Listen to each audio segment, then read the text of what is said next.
திண்டிவனம் அருகே தைலாபுரம் தோட்டத்தில் நடைபெறும் பொங்கல் விழாவில் ராமதாஸ் உள்ளிட்டோர் கலந்து கொண்டுள்ளனர். விவரங்களுடன் செய்தியாளர் சையத் இணைப்பில் இருக்கிறார். வணக்கம் சையத், விவரங்கள்.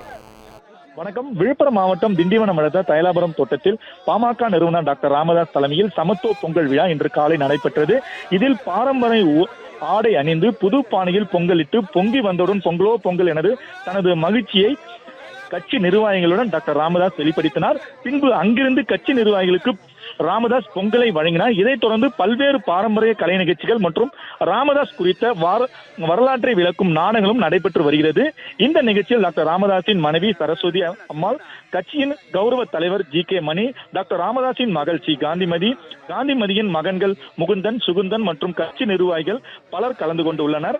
தைலாபுரம் தோட்டத்தில் அன்புமணி இல்லாமல் முதல் முறையாக பாமக சார்பாக சமத்துவ பொங்கல் விழா டாக்டர் ராமதாஸ் தலைமையில் நடைபெற்று வருவது குறிப்பிடத்தக்கது. பிளே ஸ்டோர் மற்றும் ஆப் ஸ்டோரில் இருந்து பாலிமர் செயலியை QR கோடு மூலம் பதிவிறக்கம் செய்யுங்கள். செய்திகளை உடனுக்குடன் பெறுங்கள்.